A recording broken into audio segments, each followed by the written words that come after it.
Okay, now we're going to look at the concept of a profile page for an external content type. So a profile page allows you to fire up an ASPX page and automatically display the values that are exposed in the external content type.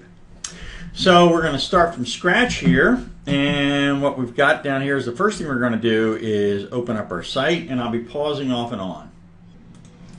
So we're home on the BI Center, and we're going to edit this in SharePoint Designer. And we're going to create some content types. So I'm going to go into external content type.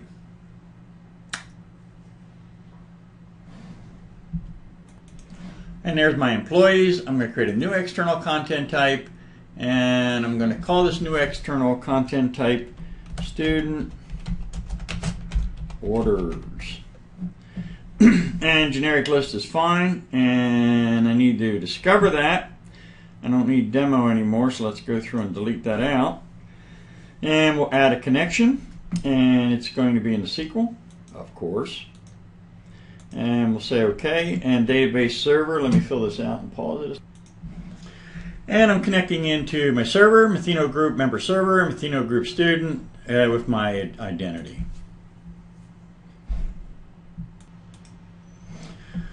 Okay, for some weird reason that wouldn't connect, so I just came in and just changed it, and I'm calling it student database down here.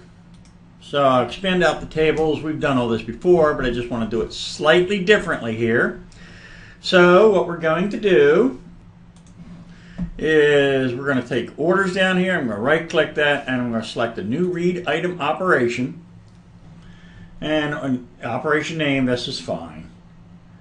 And down here we have order ID, and that's my identifier, order ID. This is a very important thing that we have up in here. So order ID is fine, display name, and I don't care about a default value in here, or I can come down there and I could set one up. And we don't care about that, so we're just going to come through and say next. And again, map to identifier, order ID, or order ID, that sounds fine. This is the information it's going to display. And we'll come through and say finish, but we don't have enough. So again, we'll go down here on orders, and we're going to create a read list item. This will bring back the individual items, and this will give us the ability to come through and actually read the list. And everything's the same as before. Map to identifier, order ID is of type system int 32, and that will finish. And now I have this data type, and let's go through and save it.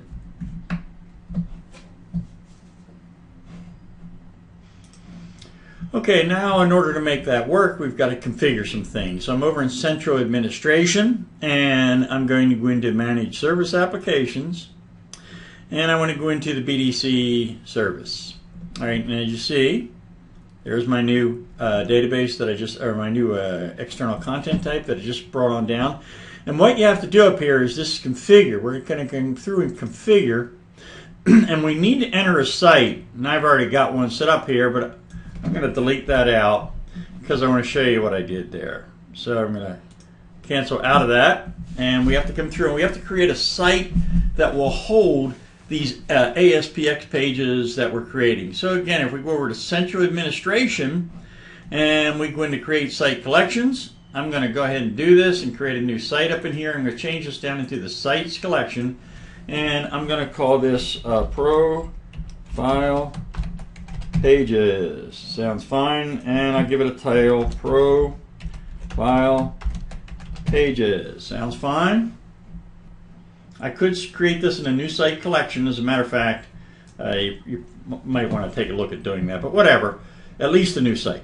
So collaboration down here, and a blank site's the way to go, because this is really just doing hardly anything. It's just doing some displays for us. Later on, if I remember, I'll come through and show you how to configure search for it. So down here on blank site, we're going to give a name. Student is super user, and then you should always give it a backup domain, controller, but whatever. And we'll say OK, and I'll pause. And it's created. Let's test it because we don't trust it, because this is not our first rodeo. So here we have the Profile Pages site. Now while we're at it, let's make this a little more useful. So I'm going to go in Site Actions, and I'm going to go Edit in SharePoint Designer.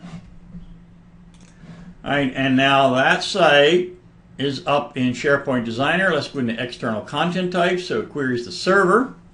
And we're going to go Student Orders. Oh, good grief. That's not what I wanted. External Content Type. Click off of there, and I want to create an external list. And I'm going to name it, just so I can see it, and we'll say OK.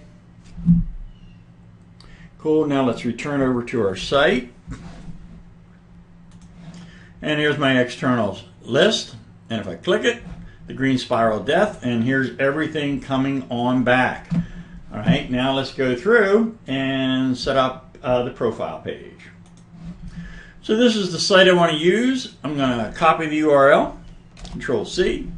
Let's switch back over to Central Admin, and we'll go into, again, the Central Administration. We're going to go into Manage Service Applications, and we're going to go into the BDC Service. And now we'll click Configure, and we'll paste in, well, we'll dump this out, and paste in what the site we just created. We're going to dump out the ASPX page. Sites, profile pages, looks fine to me. I'll say OK. All right, now I've got it. Okay, from this point, I could either use Central Admin to go through and create the profile page, or I could do it over in SharePoint Designer. But as we're over here in Central Admin, I'm going to just select Student Orders, and I'm going to click Create. Blah, blah, blah, blah. What this really says is it's going to create a new action, right? View Profile, and it'll point into the site, and we're going to say OK. Profile page was created. And here she is. And if I right click that and say open a new window, it should error. And it does. It gives you this blah blah blah stuff, which if you spend 7 or 8 years trying to figure out what's wrong, what you'll come up to there is, you see that identifier in there at 0. We're going to change that out. That's actually the issue. So if I change that out to like 15 without the curly braces, bang.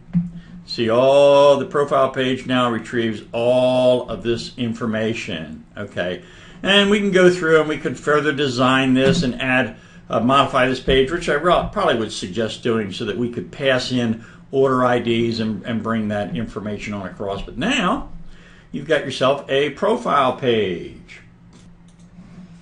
Okay, just to show you something a little different up in here, if you see this URL, down here I created one in the Sites collection off of profile pages, and here I just created another one up here, and this is also off of 80 in the Sites collection, and I'll fire that up and we get the same thing. And again, if I change my query string, and it returns back these employees ID, and I bring back all that information. Any of that I didn't want to have returned back when I was originally creating this,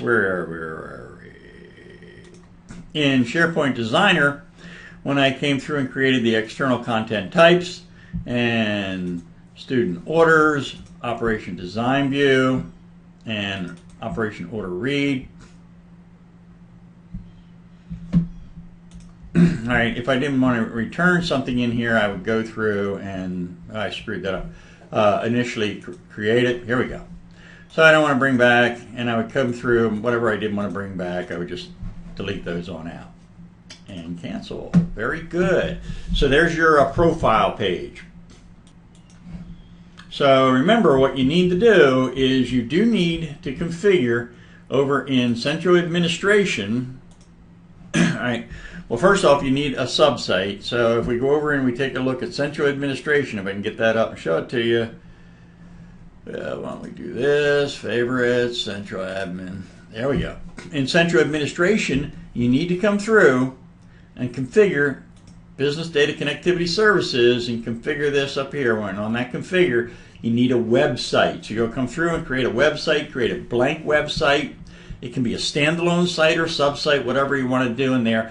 One thing though, the site that you create must be associated with this service application, which you could have multiple service applications.